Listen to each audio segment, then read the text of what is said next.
Hey everyone, welcome back to Meriden Book Corner. Today we're going to be talking about As a Man Thinketh. I gotta say, I do really like these kind of books. They're just small, but they're just jam-packed full of information. I've been reading a couple of longer books recently, like The Templars and Master of War, so it was good to just breeze through this one in like an hour, hour and a half. But yeah, it's really good information, and we're gonna dive in over the course of the video. So what I sort of took away from it the most is how important it is to properly define yourself and to control your outlook.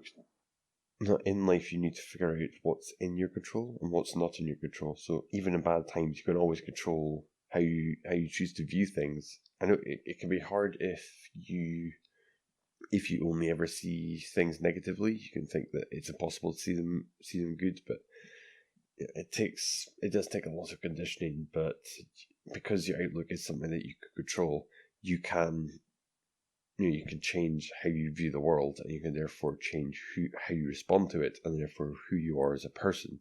And even in bad times, if you just see yourself as someone whose circumstances are temporary, and you don't waste time wallowing in self-pity, which is important. You get back to changing your fortunes, essentially, which is that's how you're going to get out of whatever situation that you're in. So your outlook is basically how you interpret the past in order to create the person you are now. So do you see what has happened to you as someone that's some things that have happened to a loser, or do you see yourself more as a survivor?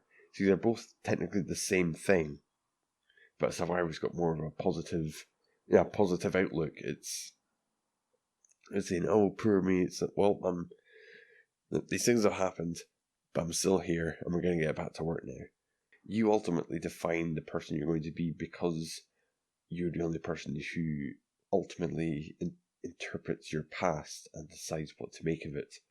Which is good, because then that means you can change yourself, but it relies on having, well, first of all, you want to change, which most people who feel that life sucks probably do want to change. It's whether you're actually going to follow through and really sacrifice the parts of yourself that are comfortable in order to make that change. But you also need a better perspective on the past. You need to talk to people find people who inspire you. Great people who've been around a lot longer than you have, and they will be able to. Because just perspective comes with age, and you will get better perspective as you grow anyway. But by going out and seeking older people who can give you a completely different way to live your life, that can help you to reshift your focus and make a change for the better. But it's equally important as it is to have a different outlook. It's also very important that your actions reflect your thoughts. You have to be mindful and purposeful. So it's very well making up a schedule, and I've been guilty of this recently, you need to make sure that you're on your schedule, or at least you're focusing on what you're meant to be focusing on at any one time, and leaving things that are scheduled for the end of the day until it's time to do them, and not flitting backwards and forwards, giving things attention before you're meant to be giving them attention.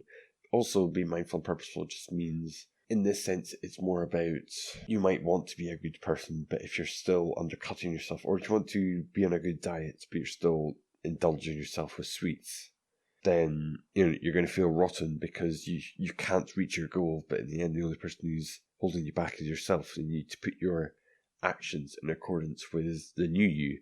If you're going out of the house and usually you're not too confident, you need to look at yourself in the mirror before you go out. You need to stand up straight, shoulders back, head up, smile on your face. It's like putting on an act until you become that character. You become your habits. You become what you repeat.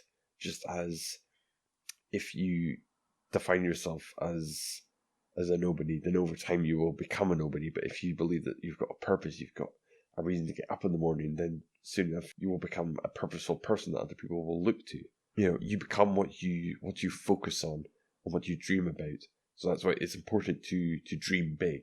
A very good point that was made in the book was the fact that people who don't try just dismiss people who do try as being lucky. whereas luck at the end of the day is just a numbers game. And if you try for long enough, then you will get results. But because people only see the good results, and they don't see all the bad ones where you just kept going. And you define yourself by somebody who learns from failures and you don't define yourself as a failure. You define yourself who fails in order to ultimately succeed. That's the point. So be careful what you define yourself as. And probably the most insightful thing I learned from the book was people getting what they deserve. So if you think good things, then only good things can happen to you. Or at least if you have a positive outlook, then you will view things positively and you'll be happy. Whereas if you have thoughts of scarcity, of never having enough money, then even if you're a millionaire, you're always going to have that mindset and you'll never be free. Let's say on this channel quite a bit, its purpose is found within. You need to fix yourself in order to enjoy life. Basically, you can't depend on your outward circumstances to always make you happy, because life's not always going to be good. You just need to have that mindset to pull on your snow boots and just plow through when life's getting tough. So, to summarise, you control your outlook, therefore you define who you're going to be. So dream big, keep happy thoughts, and make sure that your actions reflect who you want to become. So I'm going to leave it there for today. Hope you enjoyed the video, and let me know if you want to see more book reviews. I'm still trying to figure out what I'm wanting to do with this channel, so I'm just experimenting a bit. But let me know in the comments what you'd like to see more of. So until next time, keep growing.